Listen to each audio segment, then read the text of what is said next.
आमाको सपना कविता पाठको बोध अभिव्यक्ति अन्तर्गत प्रश्न नम्बर 1 देखि प्रश्न नम्बर 9 सम्मको सम्पूर्ण पाठको उत्तरहरूलाई यस भिडियोको मार्फतबाट प्रष्ट पार्न गइरहेको छु। प्रश्न नम्बर 1, गति यति आरोह र अवरोह मिलाई कविताको वाचन गर्नुहोस् र वाचनमा लाग्ने समय टिपोट गर्नुहोस्। 2 नम्बर, आमाको सपना कविता वाचन गर्नुहोस् र यिनमा अभिव्यक्त विषयवस्तुको वर्णन गर्नुहोस्। विद्यार्थी भाइ बहिनीहरू, कवितालाई कसरी वाचन गर्ने गति यति मिलाएर भन्ने कुरालाई मैले यसको बारेमा अगाडि नै भिडियो बनाइसकेको छु। उक्त भिडियोको लिङ्कलाई मैले माथि आई बटनमा लिङ्क राखिदिनेछु, त्यहाँबाट तपाईँले सजिलै हेर्न सक्नुहुनेछ। 3 नम्बर, दिएको कवितांश पढी सोधिएका प्रश्नको उत्तर दिनुहोस्। त्यहाँ एउटा कविता दिएको छ, तपाईँले किताबमा हेर्न सक्नुहुनेछ। 3 नम्बरको प्रश्नको उत्तरहरूलाई वाचन गर्न गइरहेको छु। क नम्बरमा रहेको छ, त्यो र तिमी भनेका को हुन्? उत्तर, त्यो भनेको क्रान्ति वा परिवर्तन र तिमी भनेको सन्तान छोराछोरी हुन्। ख नम्बर, किन क्रान्तिको आवश्यकता परेको हो? उत्तर, उज्यालो छर्न र अधर्मसित लड्न क्रान्तिको आवश्यकता परेको हो। ग नम्बर, त्यो हिउँ र आगो भन्दा पनि बढ्ता छोइने भएर आउँछ भन्नुको तात्पर्य के हो?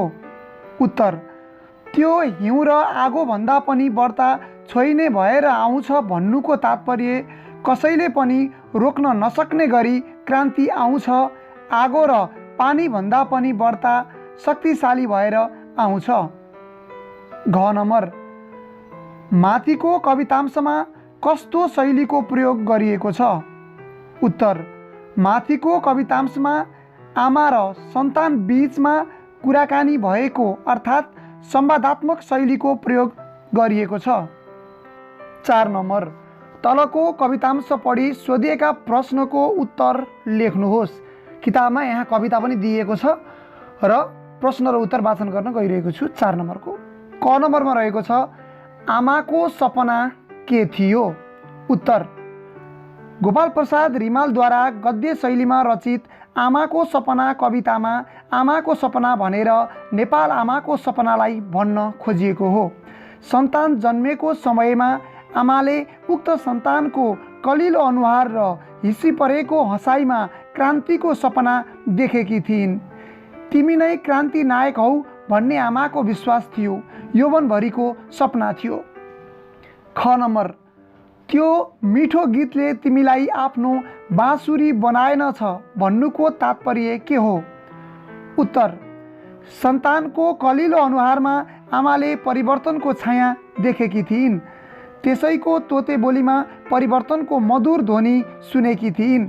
तर उक्त गीतले आफ्नो सन्तानलाई मिठो सङ्गीत निकाल्ने बाँसुरी बनाउन नसकेकोमा आमाले चिन्ता व्यक्त गरेकी छन्। यही नै त्यो मिठो गीतले तिमीलाई आफ्नो बाँसुरी बनाएनछ भन्नुको तात्पर्य हो। 5 नम्बर, कवितामा आमा र छोरा के का प्रतीकका रूपमा प्रयोग गरिएका छन्? छलफल गर्नुहोस्। उत्तर, कवितामा आमा नेपाल र छोरा नेपाली सन्तान अर्थात् छोराछोरीका प्रतीकका रूपमा प्रयोग गरिएका छन्। 6 नम्बर, कवितामा कस्तो परिवेशको चित्रण गरिएको छ? छलफल गरी उत्तर दिनुहोस्। उत्तर, कवितामा कविले नेपालको यथार्थ परिवेशको चित्रण गर्न खोजेका छन्। सामाजिक विषयवस्तुका माध्यमबाट राष्ट्रकै समस्यालाई उठान गरिएको छ। तसर्थ कवितामा सामाजिक र राष्ट्रिय परिवेशलाई विशेष स्थान दिइएको छ। देशको शासन व्यवस्था निरङ्कुश भएको र त्यसका लागि क्रान्ति आवश्यक भएको कुरा उल्लेख गरिएकाले अन्याय, अत्याचार, शोषण, अचेतना जस्ता परिवेशको चर्चा गरिएको छ। कवितामा व्यक्त विषयवस्तुलाई विश्लेषण गर्दा यस कवितामा समयगत परिवेश भने लोकतान्त्रिक शासन व्यवस्थाभन्दा पहिलेको समयगत परिवेश चित्रण गरिएको छ।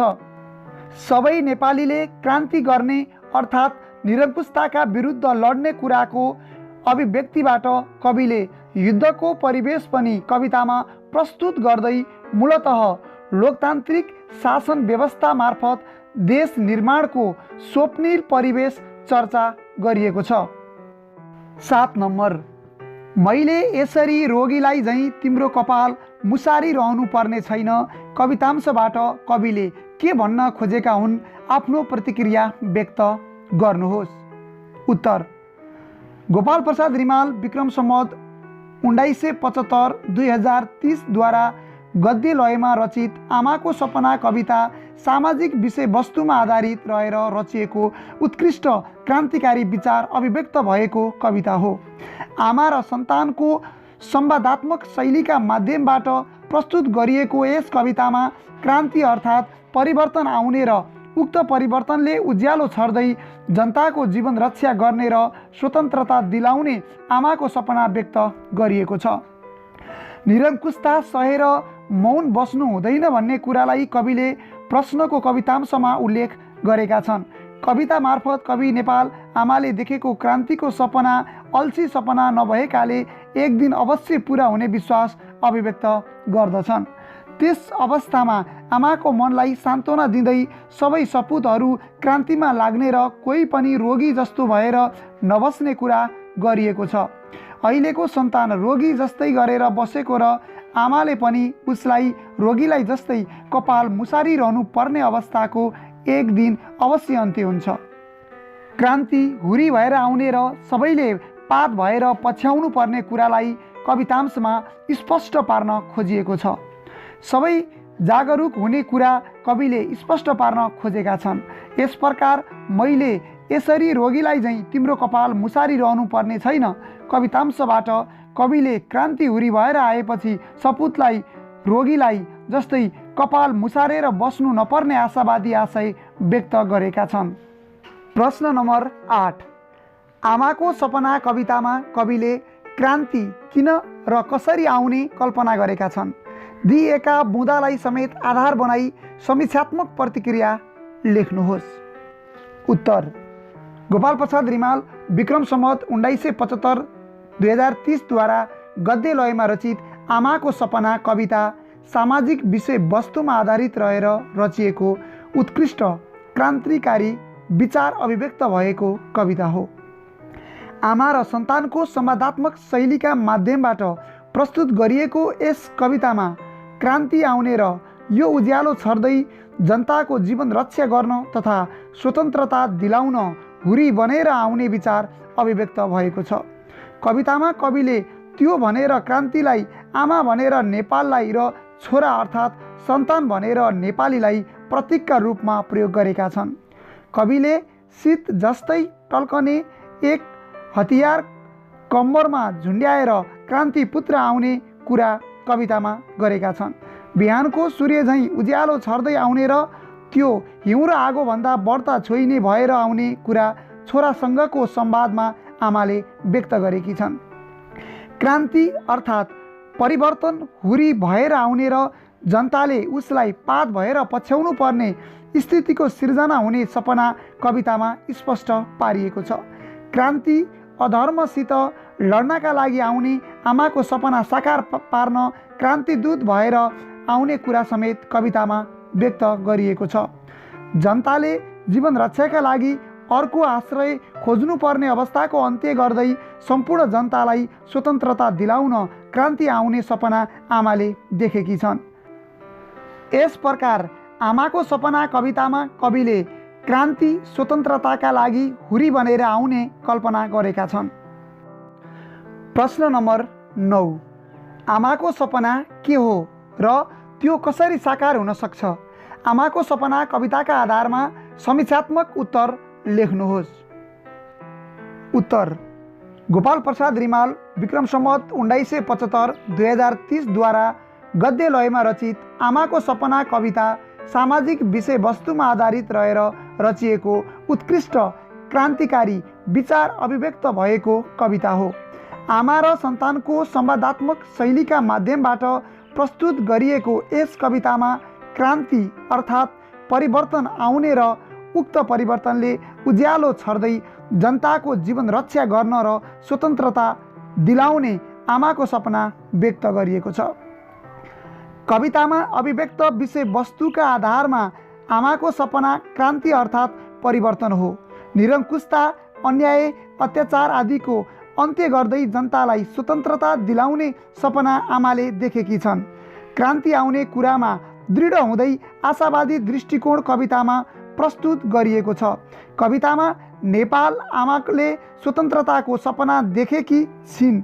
कविले शीत जस्तै टल्कने एक हतियार कम्मरमा झुन्ड्याएर क्रान्ति पुत्र आउने कुरा कवितामा गरेका छन्।